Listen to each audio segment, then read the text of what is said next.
Sveiki! Šį kartą laidoje jūsų pasiūlyta tema, ką galima nusipirkti už 10 eurų skirtingose šalyse. Ir skirtumai kai kur yra išties dideli, nes jei vienose šalyse už tiek pinigų išeisti kavos puodelis ir bandelė, kitose šalyse pavyks sočiai pavalgyti net kelis kartus. Tiesa, palyginimai yra tik apytikriai, remiantis keliautojų atsiliepimais 2025-2026 metais, Numbeo, Eurostat ir legendinio Big Mac indekso duomenimis. O prieš pradedant noriu priminti, kad jei turite idėjų naujoms laidoms, savo temas galite palikti komentaruose. Taip pat nepamirškite paspausti patinka ir prenumeruoti kanalą Maistas smegenims. Šveicarija. Šveicarija yra laikoma viena brangiausių pasaulio valstybių, o Ciurichas ir Ženeva nuolat karūnuojami kaip brangiausi miestai, kuriuose galima nuspręsti gyventi. Jei Šveicarijoje sugalvosite užsukti į McDonald's su vos 10 eurų kupiūrą, teks smarkiai nusivilti, nes vietinis Big Mac mėsainis čia kainuoja maždaug 7,40 eurų. Likusios grąžos tikriausiai net neužteks bulvytėms ar gėrimui, nes už pilnus kompleksinius pietus tektų pakloti bent 15-18 eurų. Paprastose Šveicarijos maisto prekių parduotuvėse, tokiose kaip Migros ir Coop, už 10 eurų irgi neišeis susikurti didelės puotos. Pavyzdžiui, 12 kiaušinių čia kainuoja apie 6,20 eurų, kilogramas ryžių apie 3,10 eurų, o litras pieno apie 1,70 eurų. Tad vos 3 maisto produktai krepšelėje jau kainuotų daugiau nei 10 eurų, net nespėjus prieiti prie mėsos ar daržovių skyriaus. Beje, kalbant apie mėsą, Šveicarijoje jis skamba kaip prabangos produktas. Pavyzdžiui, 1 kilogramas vištienos krūtinėlių čia kainuoja virš 26 eurų. Tad už 10 eurų prekybos centre pavyktų įsigyti vos porą 100 gramų šviežios vištienos. Norvegija. Norvegija dar viena šalis, kuri garsėja didelėmis kainomis. Pagal Numbeo pragyvenimo lygio indeksą Norvegija tvirtai laikosi Europos brangiausių šalių trejetuke. Čia nusprendus užsukti į Oslo McDonald's, vienas Big Mac'as kainuotų apie 6,20 eurų, tad situacija atrodo panašiai kaip ir Šveicarijoje. Turint tik 10 eurų išeis tik vienas mėsainis ir jei pasiseks, nebent mažas puodelis paprastos juodos kavos. Jei norėsis iškeisti McDonald's į paprastą nebrangią užkandinę, dienos pietus kainuos maždaug 18-22 eurus, o kava apie 4,80 eurų. Jei žiūrėsime į tokių Norvegijos prekybos centrų kaip Kivi ar Rema 1000 kainas, čia už 10 eurų pavyks nusipirkti litrą pieno, kuris kainuos apie 2,10 eurų, kepalą forminės duonos už 3,20 eurų, kilogramą obuolių už 3,30 eurų ir litrą vandens už 1,40 eurų. Japonija.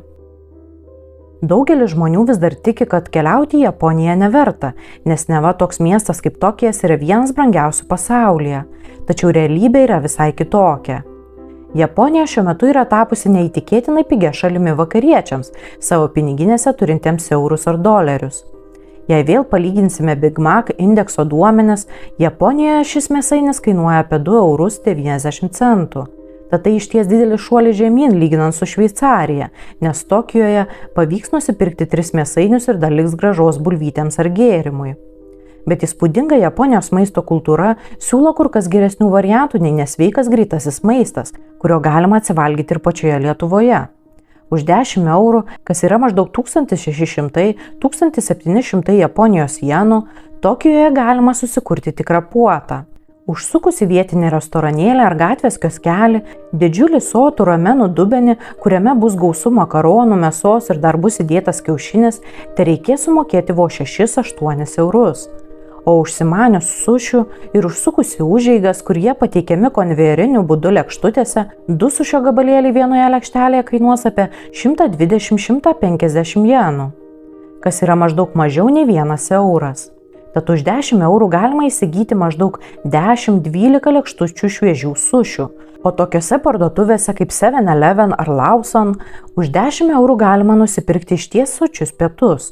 2 onigiri, tai tokie ryžių trikampėliai su lašiša ar tunu, kainuos maždaug 2,50 eurų. Šiltas vištienos kepsnelis kainuos 2 eurus. Bento dėžutė su ryžiais ir mėsa atsieis maždaug 4,50 eurų.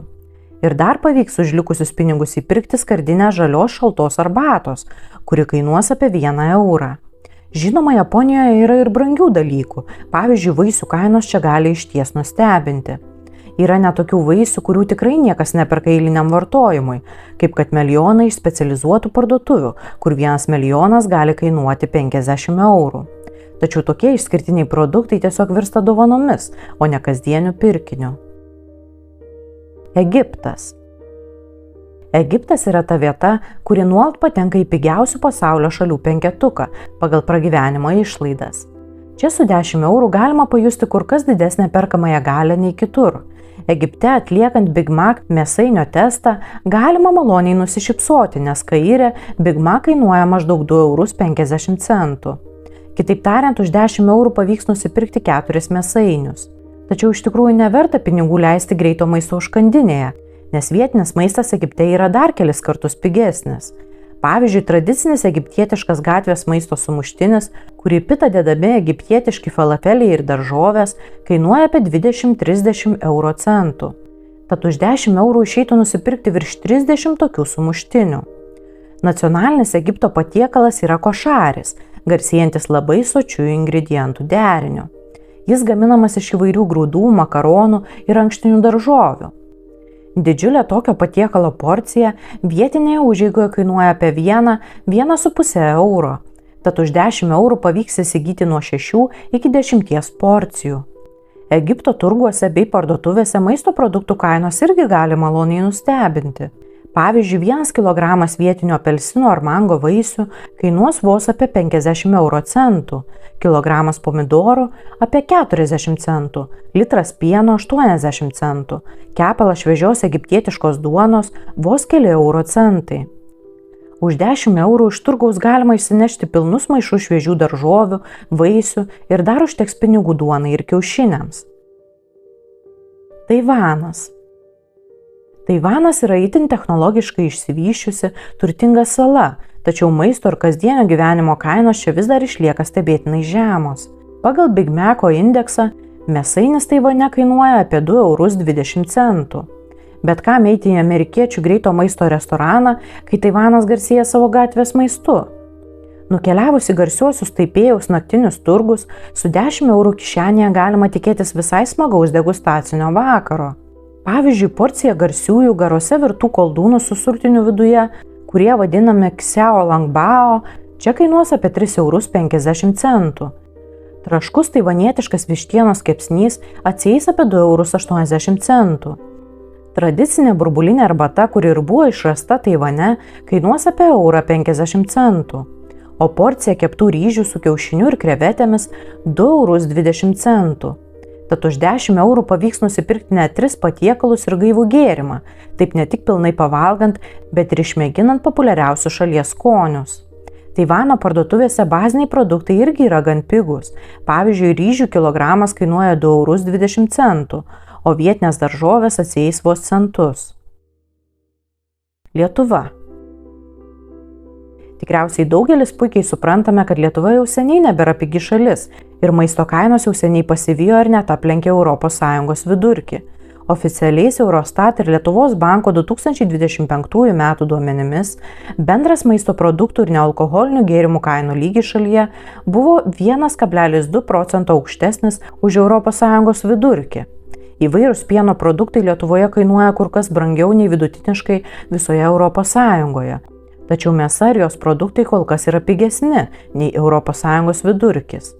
Jei pažiūrėsime į Big Mac indeksą, Lietuvoje už 10 eurų pavyks įsigyti standartinį Big Mac kompleksą. Tai yra mėsainį, bulvytės ir gėrimą ir dar lik šiek tiek grąžos.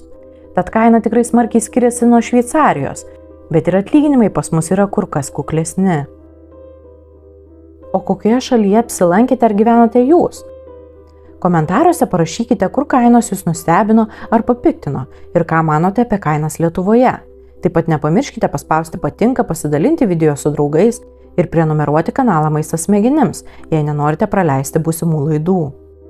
Ačiū, kad žiūrėjote ir iki susitikimo kitoje laidoje.